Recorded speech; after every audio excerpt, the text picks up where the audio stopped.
பூஞ்சோல கிராமத்துல மீனுக்குட்டிய தெரியாதவங்களே இருக்க முடியாது. அவ போடுற பானிபூரி அவ்வளோ ஃபேமஸா இருந்தது. சாயந்தரத்துல அவ கடை எப்ப திறக்குமோன்னு சொல்லி எல்லாரும் ஆவலா காத்துக்கிட்டு இருப்பாங்க. அவளுடைய சுறுசுறுப்பான உழைப்புக்கு அவளுக்கு நல்ல பேரு கிடைச்சது. பூஞ்சோல கிராமம் ஃபுல்லா அவ பானிபூரிய பத்தி தான் பேசிக்கிட்டு இருந்தாங்க. அவளுடைய பானிபூரிக்காக சின்ன குழந்தைங்க அவளை சுத்தி சுத்தி வந்தாங்க. பானிபூரி பானிபூரி அக்கா எனக்கு கொடுங்க அப்படின்னு பானிபூரிய ருசிச்சு ருசிச்சு சாப்பிட்டாங்க. பாய் அக்கா பாய். பாய் தங்கங்களா பாய் அப்படின்னு அவளுடைய பானிபூரி கடை ஒவ்வொரு நாளும் ஃபேமஸ் ஆகிக்கிட்டே இருந்தது. ஒவ்வொரு நாளும் கிராமத்து சைடு சிட்டி சைடு அப்படின்னு மாறி மாறி போய் பானிபூரியை ஒவ்வொரு வேலையும் விற்றுக்கிட்டே இருந்தா.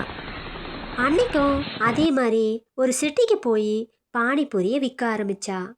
எல்லாரும் வாங்க, சுவையான பானிபூரி வெறும் 10 ரூபாய் தான், வந்து எல்லாரும் வாங்கி சாப்பிடுங்க.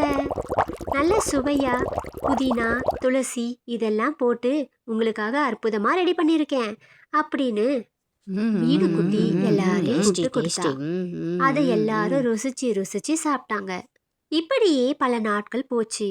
அப்பதான் முதல் முறையா கார்த்திகை சந்திச்சா. டேஸ்டி பானிபூரி ரொம்ப டேஸ்டா இருக்கு. தேங்க்யூ. காசு கொடுத்து வாங்குறவங்களுக்கு நான் டேஸ்டா கொடுத்தாகணும்ல, இது என் கடமை. அப்படி இல்ல, இவ்வளவு பேர் விக்கிறாங்க, இந்த மாதிரி சுவை எதுலயும் வரலையே, அதுதான். நான் பார்த்து பார்த்து அன்போடு சமைக்கிறேன், அதனால டேஸ்ட் கூடி இருக்கலாம். நீங்க சொல்றது சரிதான், இந்த டேஸ்ட் அன்போட இருக்கு. நீங்க ரொம்ப காமெடியா பேசுறீங்க. அன்னையிலிருந்து கார்த்திக்கும் மீனுக்குட்டியும் சகஜமா பழக ஆரம்பிச்சாங்க. ஒவ்வொரு நாளும் சந்திச்சாங்க.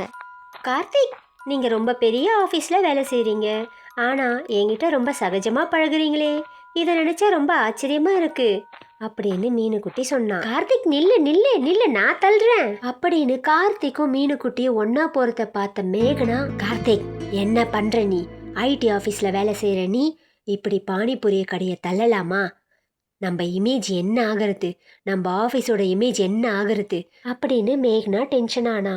அதுக்கு கார்த்திக் சொல்றாரு, இங்க பாரு மேக்னா, பானிபூரி விக்கிறது ஒன்னும் ரொம்ப கேவலமான செயல் நீ நினைச்சிட்டு இருக்க, அது சொந்த உழைப்பு அப்படின்னு கார்த்திக் சொன்னதை கேட்டு மேக்னாவுக்கு கோவம் வந்தது. என்ன கார்த்திக் நீ இப்படி பேசுற? உனக்கு புத்தி இருக்கா இல்லையா? படிச்சுட்டு ஆபீஸ் வேலைக்கு போற, பானிபூரி கடையை வசதியா பேசுற? மேக்னா, நான் சொல்றத கொஞ்சம் கேளு. நம்மளாவது ஒருத்தர்கிட்ட சம்பளம் வாங்குறோம், ஆனா இவங்க தொழிலுக்கு இவங்க தான் முதலாளி, அப்ப இவங்க தானே வசந்தவங்க. இப்படி கார்த்திக் சொல்றதை கேட்டுட்டு கோவம் வந்தாலும் அமைதியா அங்கிருந்து போயிடுறா மேக்னா. மறுநாள் கார்த்திக்கும் மீனுக்குட்டியும் பார்க்ல சந்திச்சு பேசினாங்க. முன்பு இல்லாத நெருக்கம் அப்போ மீனுக்குட்டிக்கு கார்த்திக் கூட ஏற்பட்டுச்சு. கார்த்திக் சொல்றத கேட்டு மீனுக்குட்டி சிரிக்கிறதும், மீனுக்குட்டி பேசுறத கேட்டு கார்த்திக் சிரிக்கிறதும், அப்படி அவங்க வாழ்க்கையில சந்தோஷமான நாட்களா அது இருந்தது. மீனுக்குட்டி அப்பவே முடிவு பண்ணிட்டா, தனக்கான வாழ்க்கை துணை கார்த்திக் தான் அப்படின்னு. கார்த்திக் பின்னாடியே சுத்திக்கிட்டு இருந்த மேக்னா இதையெல்லாம் பார்த்துட்டு இதை எப்படியாவது ஒரு முடிவுக்கு கொண்டு வரணும்னு நினைச்சா. கார்த்திக், நீ அவ கூட பேசுறது பழகிறது எதுவுமே எனக்கு பிடிக்கல, நீ அவ கூட பேசவே கூடாது, அவெல்லாம் உனக்கு கரெக்டான மேட்சே கிடையாது, நீ அவளை லவ் பண்றியா என்ன? பார்க்லலாம் போய் சந்திக்கிற?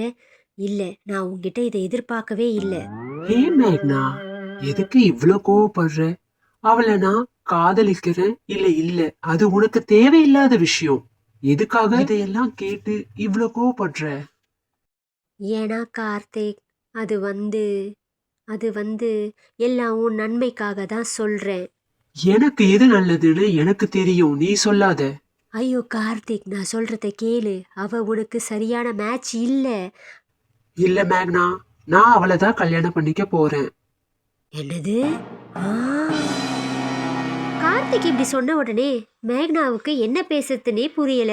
அங்கிருந்து கோவமா கிளம்பி வெளியே போயிட்டா. கார்த்திக்கு ஒண்ணுமே புரியல, பின்னாடியே போனா, ஆனா அவ கவனிக்கவே இல்ல. மறுநாள் காலையில கார்த்திக் ஆபீஸ்ல உட்காந்து பேப்பர்ல இருக்கிற குக்கிங் காம்படிஷனை பத்தி படிச்சிட்டு இருக்கான். இதை பார்த்த மேக்னாவுக்கு ரொம்பவே கோவம் வருது. இதை இப்படியே விடக்கூடாது அப்படின்னு முடிவெடுக்கிறா. கார்த்திக் மீனுக்குட்டி கிட்ட சொல்றான், உன்கிட்ட ஒரு முக்கியமான விஷயம் பேசணும், வா. கோவிலுக்கு போய் பேசலாமா? சரிங்க, என்ன விஷயம் எங்கே சொல்லலாமே அப்படின்னு மீனுக்குட்டி கேக்குறா. இல்ல மீனு, இத கோவில்ல வச்சு சொன்னா எனக்கு சந்தோஷமா இருக்கும், வரியா? அப்படின்னு கோவிலுக்கு கூட்டிட்டு போறான். மீனுக்குட்டி, உன்கிட்ட 2 முக்கியமான விஷயம் சொல்லணும். ஒண்ணு, குக்கிங் காம்படிஷன் நடக்குது, அதுல நீ கலந்துக்கிட்டு வின் பண்ணணும். இன்னொன்னு இன்னொன்னு அப்படின்னு தயங்குறான். சொல்லுங்க கார்த்திக், என்ன விஷயம்? தயங்காம சொல்லுங்களேன். இன்னொன்னு எதுக்கு இழுக்கிறீங்க? நீங்க எது சொன்னாலும் நான் கேட்பேன். உங்க மேல அவ்வளோ மரியாதை வச்சிருக்கேன். தயங்காம சொல்லுங்க கார்த்திக். மரியாதை மட்டும்தான் வச்சிருக்கியா? என் மேல உனக்கு அன்பு இல்லையா? அன்பை பத்தி பேசலான்னு தான் வந்தேன். இந்த குக்கிங் காம்படிஷன் முடிஞ்சதுக்கு அப்புறம் நம்ம கல்யாணம் பண்ணிக்கலாமா? அப்படின்னு கேட்டுக்கிட்டே நெத்தியில குங்குமத்தையும் திருநீரையும் வச்சு விடுறான். இத கேட்டு மீனுக்குட்டிக்கு ரொம்ப சந்தோஷமாயிடுது. மறுநாள் கார்த்திக் குக்கிங் காம்படிஷனுக்கு மீனுக்குட்டியை கூட்டிட்டு போய் இன்ட்ரோடக்ஷன் ரவுண்ட்ல அழகா டான்ஸ் எல்லாம் ஆட வச்சு சமைக்க வைக்கிறான். கூட குக் பண்ற எல்லாரும் ரொம்ப ஸ்போர்ட்டிவா சமைச்சிட்டு இருக்காங்க. அப்ப யாரும் எதிர்பார்க்காத மாதிரி மேக்னா அங்க வரா. அத பார்த்துட்டு மீனுக்குட்டி ஷாக் ஆகுறா. என்ன மீனுக்குட்டி, என்னை இங்க எதிர்பார்க்கல, உன்னை ஜெயிக்க விட மாட்டேன், கார்த்திக் கூட சேரவும் விட மாட்டேன் அப்படின்னு சொல்றத கேட்டு மீனுக்குட்டி ஷாக் ஆகி நிக்கிறா. அப்புறமா சரி நீயா நானான்னு பார்த்துடலாம் அப்படின்னு ஒரு கை பார்க்கறா மீனுக்குட்டி. மீனுக்குட்டியை எப்படியாவது தோக்கடிக்கணும்னு பானிபூரியோட சூப்ல தவளையெல்லாம் போட்டு சமைச்சு ஒரு வித டேஸ்ட்டுக்கு கொண்டு வரா மேக்னா. இதை பார்த்துட்டு மீனுக்குட்டிக்கு ரொம்பவே ஷாக் ஆயிடுது. அந்த பானிபூரியில தவளைங்கள்லாம் மிதந்து மேலே எட்டி பார்க்கறதும் குதிக்கிறதும் இதையெல்லாம் பார்த்த மீனுக்குட்டிக்கு கோவம் அதிகமாயிடுச்சு. நீ ஜெயிக்கிறதுக்காக இப்படியெல்லாம் பண்ணுவியா மேக்னா? இது டேஸ்ட் கொடுக்கலாம், ஆனா சாப்பிட்றவங்களுக்கு ஹெல்த்தி கிடையாது. நீ என்ன வேணாலும் சொல்லிக்கோ, ஏன் டேஸ்ட் தான் சூப்பரா இருக்க போகுது. அப்படி மேக்னா சொல்லும்போது ஜட்ஜஸ் சாப்பாடெல்லாம் எடுத்துட்டு வாங்கன்னு சொல்றாங்க.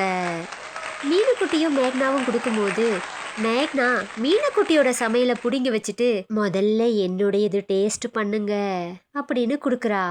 அவளது சாப்பிட்டுட்டு எல்லாரும் வாந்தி எடுக்கிறாங்க. தவளை கொஞ்சம் கூட நல்லாவே இல்ல மேக்னா, மீனுக்குட்டி இது கொடு அப்படின்னு புடுங்குறாங்க.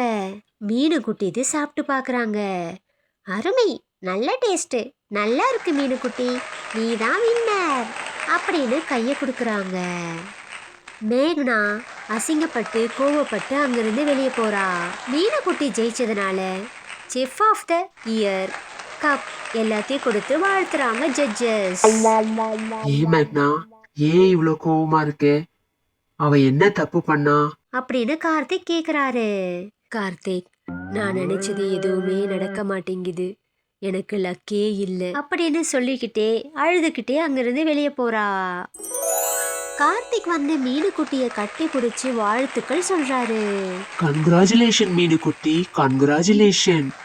கார்த்திக்கும் மீனுக்குட்டியும் சந்தோஷமா வீட்டுக்கு கிளம்புறாங்க. அவங்களுடைய வாழ்க்கை இனிதே தொடங்குகிறது.